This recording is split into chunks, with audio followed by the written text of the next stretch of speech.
Hello lovely people, welcome to my channel. This is the wind from the north, delivered to you straight from Russia, and this video is going to be the first one in a series about traveling in Russia. Even 3 years ago, I was a very passionate advocate for foreign trips, and with all things being equal, I would rather opt for flight overseas rather than domestic flights. And as a result, I did visit a lot of countries, I've seen a lot, but on the other hand, I absolutely missed the whole situation about the touristic industry here in my own country. So this summer I grew very determined to fix the situation, to correct it, and to have some trips within Russia. Yes, I must confess, this decision was partially provoked by unreasonably high prices on international flights that we are now having here in Russia due to the sanctions imposed by international community. And having a lot of so-called white spots, blank spots on the touristic maps of Russia, we decided to start from the northern part because, as some historians believe, as some legends say, the whole Russian nation originates from the lands which are very close to Scandinavian countries, to Finnish borders specifically. So our focus in today's blog will be on some region close to the Finnish border, and if you're interested in what is available for an average tourist here in Russia in the summer 2023, stay tuned. At first, we had to take a plane to cover the distance between our provincial town and the great St. Petersburg city. Then we had some 80 minutes ride in a suburban train. And after that, we found ourselves at a very peaceful train station in Viborg. I was traveling with my best friend, and for both of us, this was the first visit to this region ever. A little bit of history now. The town of Viborg is very close to the current Russian border with Finland. But for as long as history can remember, this land has been divided between the Novgorodians, aka medieval northern Russians, and the Karelians, who are considered a subset of Finns. At the end of the 13th century, Swedes came here, built a fortress, and stayed for the next 400 years. Then, for 2 other centuries, Viborg became Russian again, and in the 20th century it passed from Russians to Finns, changed its name to Finnish one, and then returned back to Russia and got its historical name. A very complicated history and a very long-suffering land. Красиво эти желтые цветы сейчас здесь. Какое-то дикое такое пространство, мне нравится.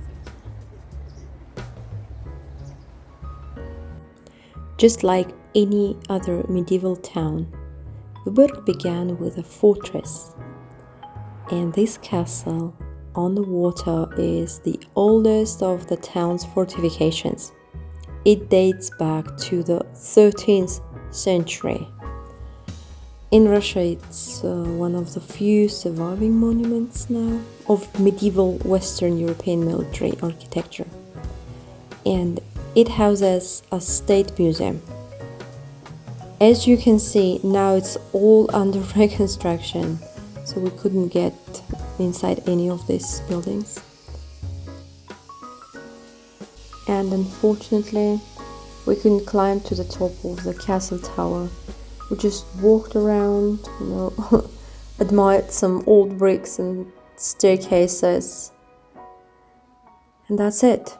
I hope after the reconstruction it will all be available for tourists to see from the inside, because that can be rather interesting. Not only the castle, but the whole town is actually now under renovation. And from what I know about my country, a lot of smaller towns all over the country are in this condition now. Because in recent years, Russia has finally decided to invest in the restoration of its historical places, not only in Moscow and St. Petersburg. And I would say it's about time, because so many beautiful places are on the verge of destruction. Just look at this. This used to be a monastery and a church. And this town is definitely worth walking around a lot and being very attentive to its architectural details, because it's a sanctuary of Northern Art Nouveau, with its monumental buildings made of granite and sandstone. Each house has a lot of ornaments and decorations inspired by images of northern folklore, local flora and fauna.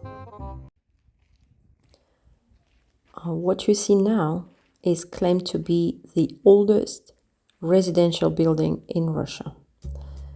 It was built in the 16th century and people still are living inside that one. It has 2 apartments and was last renovated in the 60s last century, when central heating was installed.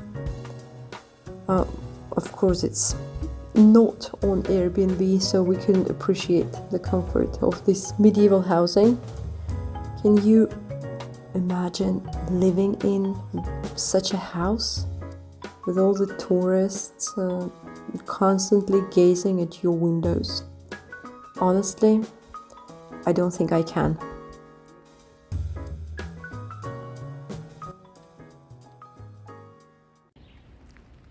Of course, the city is famous not only for its antiquity.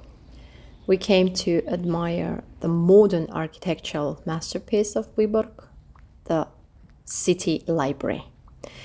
It was built in 1935 by Finnish architect Alvar Aalto.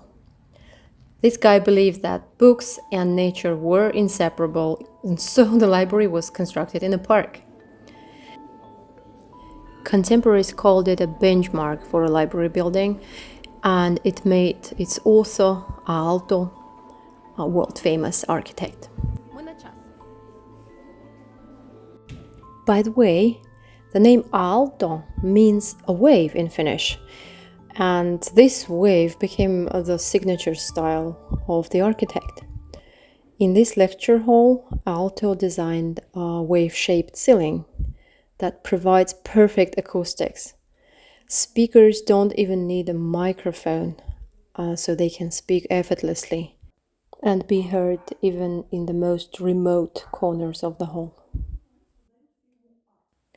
Actually, you never know where inspiration might come from. So in this concept of the library, Aalto is said to have been inspired by an egg container. He came up with the idea for the roof, which contains 57 round funnel-shaped windows, luminaires. They provide shadowless natural light in the reading room until late in the evening.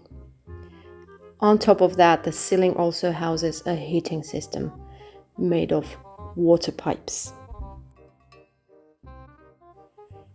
Every single thing here has been thought out to the last detail. The chairs, the shelves, the lamps. In the center of the hall, there is an elevator right now for books, which is used to lift books from the storage, obviously, to the reading room. The railings, for example, are designed so that people walking on both sides of the hall do not collide with their hands.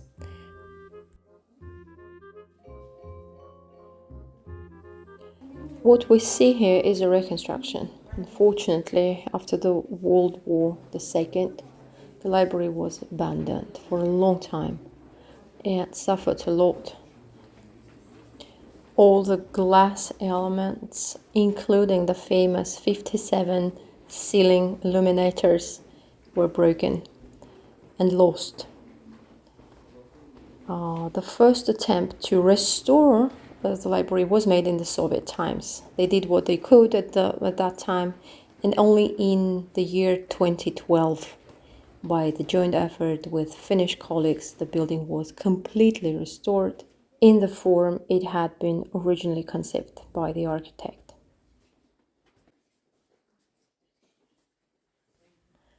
So here's the model of the building, with its ceiling resembling the egg container.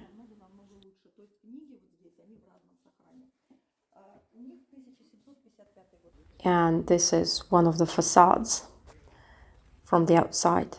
Honestly, by its appearance, I would never have taken the building for a library because it's so untypical for Russia. But we do remember it was built by a Finn. And it looks absolutely charming, doesn't it? My peace, my retreat. This is how the name of this rocky landscape park in Viborg translates from French. Mon Repos. With this park, it's just the case when the name fully reflects the essence and the atmosphere of the place. I don't really understand how to put into words all the impressions you can get from the park. One should simply go there and spend time wandering along the rocky shore of the bay, among all these herbs and mosses, among the trees growing on the rocks. One should sit there for as long as possible on a bench or on the rocks directly, listening to oneself, to the seagulls, to the wind. This is the type of a place you go when you want to daydream and hope for the best. This park is a fine example of a delicate balance between the natural and the man-made. As a person living in an industrial zone, an industrial city, this is what I miss the most. And honestly, I couldn't get enough of the park.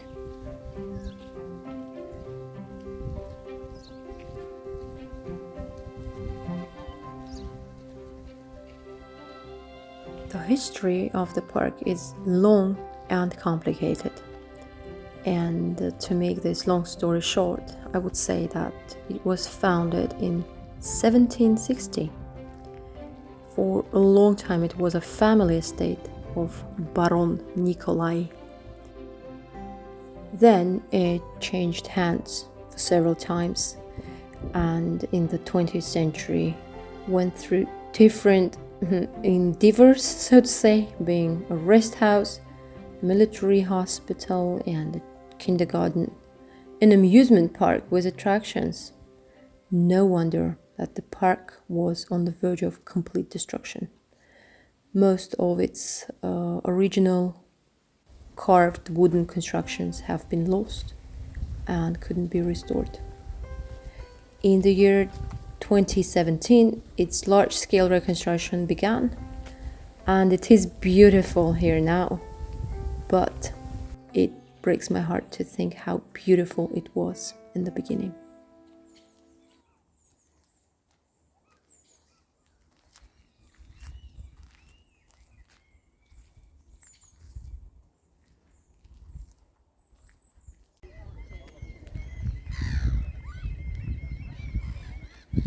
The rocky terrain of this northern lands, once created by the movements of a glacier, deeply impressed my friend. She fell in love with these fantastic landscapes. She was absolutely mesmerized by this stark northern beauty, and she even admitted she could stay forever among these rock isles, blueberry bushlets, shining bays and straits.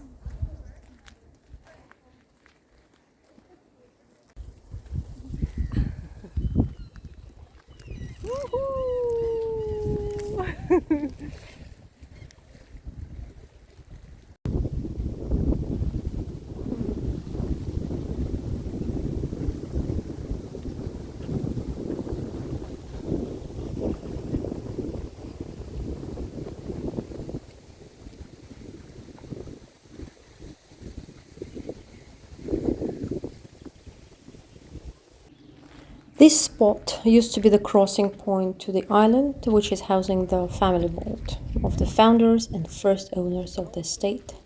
But the island is now inaccessible, and the old Greek-style building stands unrestored and abandoned. If we walk further along the path, we'll see a so-called hermit's hut. Such huts were very popular in the picturesque parks of the late 18th century, and they served as a reminder of a simple, virtuous life. The first huts in this park appeared in 1790 and had a name, the Solitude. Rumors had it that the hut was inhabited by a hermit, and inside the hut there was usually a small table and a bed covered with dried reeds. Traditionally, such huts were made of logs. The walls were covered with birch bark and decorated with drawings from the Bible. As a rule, these huts were hiding in the most secluded of the nooks. But the original one unfortunately burned down in 1876, and what we saw here is just yet another replica.